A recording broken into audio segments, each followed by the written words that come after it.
हर प्रेम कहानी उस दिन शुरू होती है जब दो लोग मिलते हैं और खत्म तब होती है जब वो बिछड़ते हैं। लेकिन इन दोनों की कहानी उसी दिन खत्म हो गई जिस दिन ये मिले थे, क्योंकि बिछड़ना शायद इनके मुकद्दर में लिखा था। ये कहानी मुंबई के उन दीवानों की है जो इश्क में मारने और मरने को तैयार थे। वो मुंबई जहां खून और पानी दोनों बहते हैं और जहां दोनों की कीमत चुकानी पड़ती है। जहां की बस्तियों में हर दशहरा रावण तो जलता है, पर राज सिर्फ नारायण अन्ना का चलता है। अन्ना एक आदमी को फोन कर उसे धमकी देते हुए कहते हैं, सुन गए कुंडे, अपने बेटे को फोन करके अपने टैंकर रोक ले। मैं तुझे मरूंगा नहीं, लेकिन दशहरा में रावण जले ना जले, लेकिन तेरा बेटा जरूर जलेगा। तभी गैकुंडे कहते हुए, ये रावण को जलाने से पहले तुम लोग अपने शास्त्रों और अस्त्रों की पूजा करते हो? अन्ना जवाब देते हैं, तूने सही कहा गैकुंडे। हम अपने हथियारों पर तिलक लगा के उनकी पूजा कर रहे हैं, लेकिन मेरा सबसे बड़ा हथियार माथे पे तिलक लगाए तेरे बेटे की तरफ आ रहा है। तभी एंट्री होती है रघु की। रघु टैंकर को रोकने के लिए गैकुंडे के बेटे के पास जाता है। रघु और गुंडों की खूब लड़ाई होती है। तभी गैकुंडे का बेटा रघु के सर पर वार करता है। फिर मजर को दो टेम्पो के बीच बांध के खींचा जाता है। रघु मजर को आकर बचाता है और गैकुंडे के बेटे को गोली मार देता है। सफ़ी अपनी गर्लफ्रेंड का फोटो जला रहा होता है और कहता है, सीमा की शादी हो रही है आज। मैं उससे प्यार करता हूं, पर उसका बाप मुझे पसंद नहीं करता। तभी रघु सफ़ी को समझाता है, इतिहास गवाह है, ताश हो या जिंदगी, बेगम के चक्कर में बादशाह और गुलाम दोनों जोकर बने हैं। रघु आगे कहता है, अरे रोना बंद कर, आज पूरी रात मजा करेंगे। फिर चारों ढाबे पर जाकर पार्टी करते हैं। वहां खूब नाच गाना और मस्ती होती है। इसके बाद रघु और उसके दोस्त अन्ना से मिलने जाते हैं। अन्ना रघु से कहते हैं, इतना सा था जब गटर के पास मिला था, घुटनों तक भी नहीं आता था, और आज मेरे लिए दुनिया को घुटनों तक लाता है। मेरा ताकत है तू, मेरा हर हुक्म मानता है, बेटा है तू मेरा। तभी पीछे से सीटी की आवाज आती है और अन्ना के बेटे विष्णु को दिखाया जाता है। जब अन्ना वहां से चले जाते हैं तो विष्णु रघु की बहुत इंसल्ट करता है और उसे बहुत कुछ सुनाता है, लेकिन रघु बिना जवाब दिए वहां से चला जाता है। विष्णु रघु से नफरत करता है क्योंकि अन्ना रघु को अपने बेटे की तरह मानते हैं। रघु वहां से कोठे पर चला जाता है। सुबह होती है। रघु जैसे ही आंखें खोलता है उसे हारमोनियम की आवाज सुनाई देती है। रघु बालकनी में जाता है जहां सामने से आती हुई एक खूबसूरत लड़की हारमोनियम बजा रही होती है। रघु उसे देखता ही रह जाता है। जोया को देखने के बाद रघु पूरे दिन उसकी ही यादों में खोया रहता है। रघु को देख मजर कहता है, इतनी गहरी सोच में तो इंसान दो ही वक्त में होता है, या तो इबादत में या फिर मोहब्बत में। तभी पीछे से एक मुसलमान औरत अपने बेटे के शव को एक छोटी सी गाड़ी में लेकर खींच रही होती है। अचानक उस औरत का हाथ छूट जाता है और गाड़ी नीचे लुढ़कने लगती है। तभी रघु दौड़कर गाड़ी को रोक लेता है। ये सब होते हुए जोया दूर से देख रही होती है। औरत रघु को शुक्रिया कहते हुए बताती है, हमारा इस दुनिया में कोई नहीं है, इसलिए मैं अकेले ही उसे लेकर जा रही हूं। रघु उस औरत की मदद करता है। औरत उसे दुआ देते हुए कहती है, अल्लाह तुम्हारी हर मुराद पूरी करे। रघु जवाब देता है, अल्लाह आपकी नहीं सुनता, वो मेरी क्या सुनेगा। औरत कहती है, कौन कहता है उसने मेरी नहीं सुनी। एक बेटे को कंधा देने के लिए उसने चार चार बेटे भेज दिए। और फिर रघु और उसके दोस्त उस बच्चे को कंधा देते हैं। बच्चे का जनाजा निकलता है और पूरे रिवाज से उसे दफनाया जाता है। सारे दोस्त बैठे हुए होते हैं। तभी जोया वहां आती है और इशारे से कुछ पूछती है। जोया की दोस्त रघु और उसके दोस्तों को समझाते हुए कहती है, ये पूछ रही है, क्या आप लोगों को गाना बजाना आता है? जोया बोल नहीं सकती। सफी बंदूक दिखाते हुए कहता है, हम ये चला लेते हैं, पर आप लोग डरिए मत, ये आपको डराने के लिए नहीं है। जोया शायराना अंदाज में कहती है, जान तो वो भी लेता है जो तड़पाता है, रुलाता है, जख्म देकर सताता है और फिर खुद ही मरहम बन जाता है। बताओ कौन है वो? रघु जवाब देता है, इश्क। जोया रघु की नजर उतारते हुए कहती है, हाय मैं मर जावा, ऐसा कोई तो है जिसने मेरी पहेली समझ ली।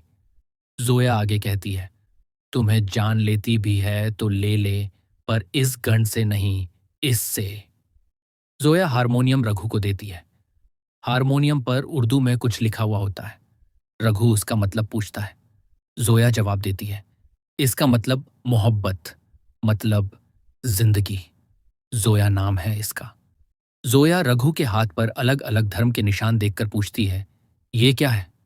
रघु जवाब देता है, अगर भगवान ने पैदा किया तो खुदा ने पाला, ईसा ने जिंदा रखा तो वाहे गुरु ने संभाला। मेरा कोई एक रब नहीं, कोई एक मजहब नहीं। बातें चल रही होती हैं, तभी मंदिर में एक लड़की भजन गा रही होती है। उसकी आवाज सुनकर जोया मंदिर के पास जाती है और वो अपना नाम पायल बताती है। जोया पायल से कहती है, तुम बहुत अच्छा गाती हो, क्या तुम हमारे साथ म्यूजिक सीखना चाहोगी?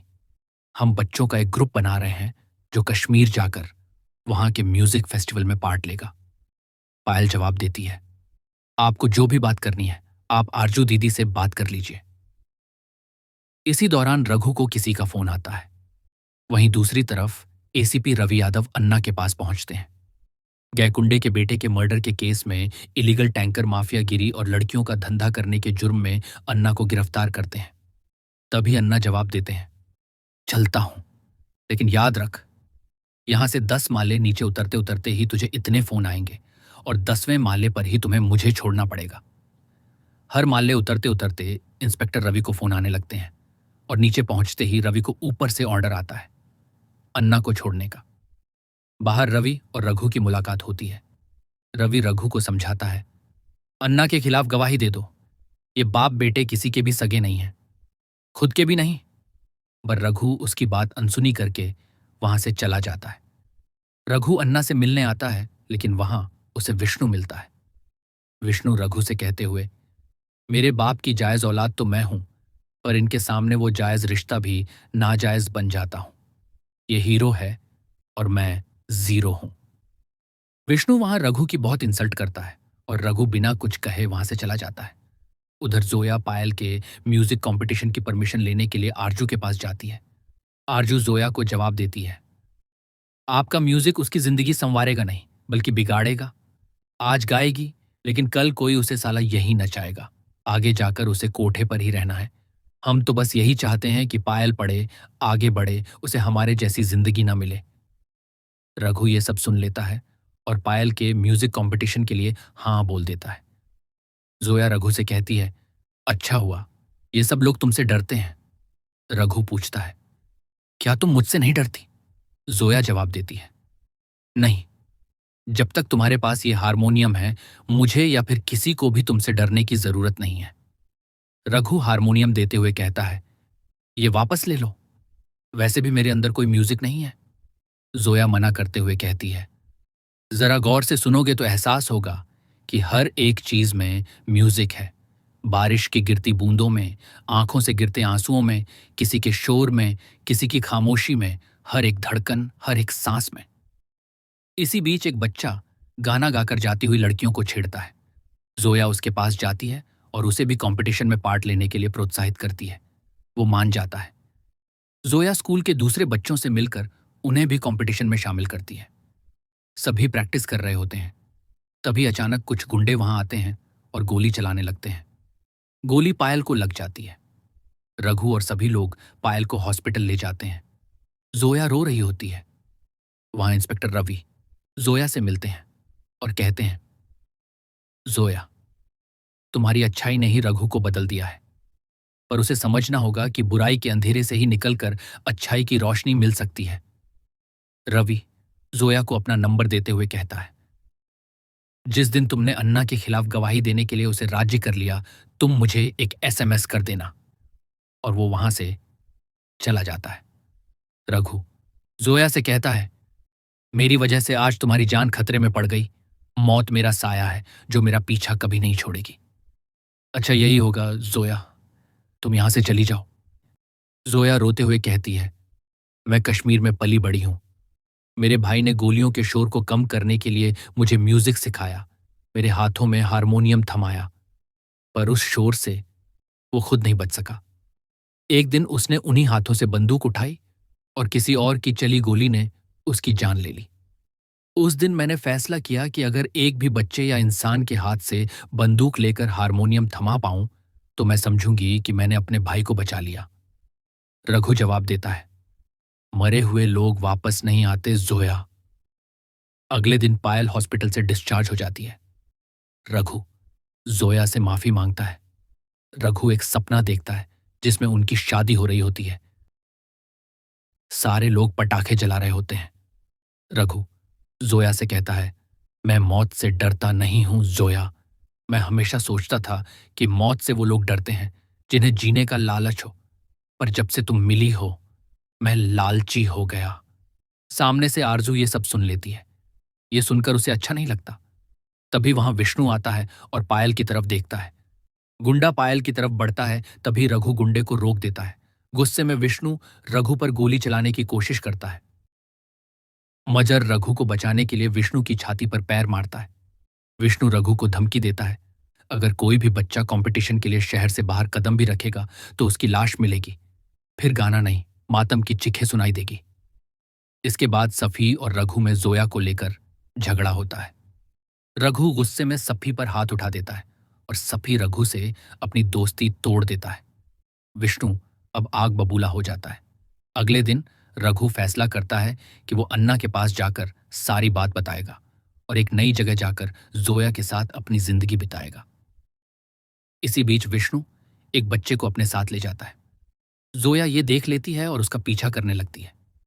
वो रघु को फोन करती है लेकिन उसका फोन नहीं लगता। विष्णु उस बच्चे को गोली देकर गैकुंडे और उसके परिवार को मार देता है। ये सब जोया देख लेती है। विष्णु जोया को देख लेता है और उसे पकड़ने के लिए अपने गुंडों को भेज देता है। जोया इंस्पेक्टर रवि को मैसेज करके सारी जानकारी भेज देती है। उधर रघु को जोया के कई मैसेज मिलते हैं और वो उसे ढूंढने निकल पड़ता है। तभी अन्ना रघु से कहते हैं, रघु, एक लड़की ने विष्णु को गैकुंडे को मारते हुए देख लिया है। जाओ उस लड़की को ढूंढो और उसे मार डालो। रघु जोया तक पहुंचता है और बताता है, अन्ना तुम्हें मार डालेंगे, हमें यहां से निकलना होगा। दोनों भागते हैं लेकिन तभी विष्णु के साथी उन्हें पकड़ लेते हैं। रघु उन गुंडों से जबरदस्त लड़ाई करता है लेकिन विष्णु कार में पायल और एक बच्चे पर बंदूक तानकर जोया को ब्लैकमेल करता है। मजबूरी में जोया को विष्णु की कार में बैठना पड़ता है। रघु बार बार उसे मना करता है। तभी अचानक एक आदमी रघु के सिर पर वार करता है जिससे वो बेहोश हो जाता है। चारों तरफ बहुत सारे लोग खड़े होते हैं। रघु को बांध दिया जाता है। जैसे ही विष्णु रघु पर गोली चलाने वाला होता है, वहां अन्ना आ जाते हैं और विष्णु को रोकते हैं। अन्ना रघु से कहते हैं, तुझे बेटे से ज्यादा समझा मैंने, इसलिए आज तेरे लिए अपना उसूल पहली बार बदलूंगा। जो हुक्म दिया था उसे पूरा कर, अपने हाथों से जोया को मार डाल। अगर मेरा हुक्म माना तो तुझे और इन बच्चों को छोड़ दिया जाएगा। रघु साफ मना कर देता है लेकिन अन्ना नहीं मानते।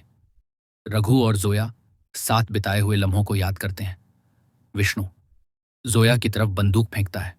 जोया उस बंदूक को उठाती है और रघु को देती है। रघु जोया के सीने में गोली चला देता है और वहीं जोया की मौत हो जाती है। रघु जोया को अपनी बाहों में लेकर फूट फूट कर रोने लगता है। दूसरे दिन पुलिस आती है और रघु को गिरफ्तार कर ले जाती है। रघु को बहुत बड़ा सदमा लगता है। दूसरी तरफ मजर नमाज पढ़ रहा होता है। विष्णु के कुछ गुंडे मजर को बुरी तरह मारते हैं। जब मजर की नमाज जी खत्म हो जाती है तभी गुंडे उसके दोनों पैर काट देते हैं। विष्णु मजर और उसके साथी को कार साफ करने में लगा देता है। तभी मजर कहता है, रघु जरूर आएगा, वो तुम्हें नहीं छोड़ेगा। रघु के डर से विष्णु पिछले 6 महीने से घर के बाहर नहीं निकला। उसे बस यही डर है कि रघु बदला लेने वापस ना आ जाए। तभी सफी विष्णु से कहता है, इस डर से जीने से क्या फायदा कि एक दिन रघु जेल से भाग कर आएगा बदला लेने। मैं तो कहता हूं रघु से हमेशा के लिए पीछा छुड़ाने के लिए पहले उसे जेल से छुड़वाओ और मौका देखकर उसे मार डालो।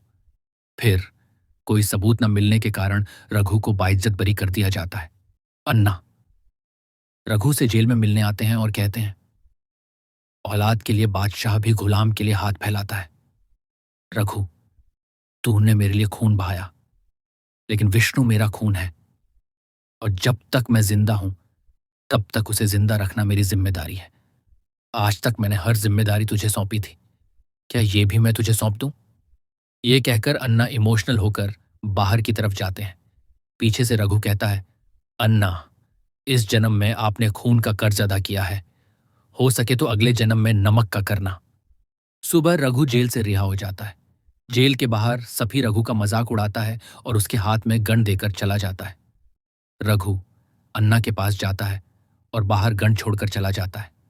अन्ना विष्णु से कहते हैं, जिस दिन वो लड़की मरी ये भी मर गया। लेकिन विष्णु को अभी भी यकीन नहीं होता कि रघु बदला नहीं लेगा, इसलिए वो रघु के अंदर का गुस्सा बाहर निकालने के लिए सभी को एक प्लान बताता है। रघु नशे में जा रहा होता है, वहां रघु के दोस्त उसे बहुत कुछ सुनाते हैं और उससे अपनी दोस्ती तोड़ देते हैं। रघु कोठे पर जाता है जहां पायल को जबरदस्ती खींचकर सभी उसे नचवाता है और उसके साथ बदतमीजी करता है। पायल की वहां बोली लगती है, पर उन्हें इग्नोर कर रघु वहां से चला जाता है। जब विष्णु की हरकतों के बारे में अन्ना को पता चलता है तो अन्ना विष्णु को एक जोरदार थप्पड़ मारते हैं। विष्णु अन्ना को बिल्डिंग से नीचे धक्का देता है और अन्ना की मौत हो जाती है। रघु को मारने के लिए विष्णु गुंडे भेजता है। जब रघु को पता चलता है कि अन्ना की मौत हो गई है तो रघु उन गुंडों को बुरी तरह पीटता है। रघु जोया की कब्र पर आता है और कहता है, इन हाथों को एक आखिरी बार हथियार उठाने दो जोया, ताकि दोबारा किसी जोया को अपने रघु के हाथों मरना न पड़े। मैं बदला नहीं लूंगा जोया, मैं इंतकाम लूंगा। पीछे से उसके दोस्त आते हैं उसका साथ देने के लिए। असल में ये सब रघु का प्लान था, अन्ना की मौत के बाद विष्णु से बदला लेने का। सफी ने विष्णु को अपनी बातों में फंसाकर जेल से बाहर निकाला और पायल के साथ बदतमीजी करने का नाटक रचा। वहां इंस्पेक्टर रवि आते हैं और मुस्कुराकर कहते हैं, इंडिया में सदियों से कहावत है कि पुलिस हमेशा देर से आती है और मैं लोगों का ये विश्वास टूटने नहीं दूंगा। कल भी पुलिस देर से आएगी। दशहरे का दिन आता है। रघु और विष्णु के गुंडों में भयंकर लड़ाई होती है। मजर भी अपना बदला लेता है। रघु और विष्णु आमने सामने होते हैं। विष्णु चाकू से रघु के सीने पर कई वार करता है, लेकिन रघु जख्मी हालत में भी खड़ा होकर उससे लड़ता है। आखिर में सच्चाई की बुराई पर जीत होती है। विष्णु रघु के हाथों मारा जाता है। रघु जमीन पर गिर जाता है और उसे जोया दिखाई देती है। वो मुस्कुराकर कहता है, देखो जोया, अब इन हवाओं में गोलियों का शोर नहीं, सिर्फ म्यूजिक सुनाई देगा। अगर तुम यहां होती ना तो तुम भी जरूर कहती, हाय मैं मर जावां। रघु की सांसें थम जाती हैं। फिर वहां इंस्पेक्टर रवि आते हैं और कहते हैं, ये मरा नहीं, अपनी जिंदगी के पास चला गया, अपनी जोया के पास।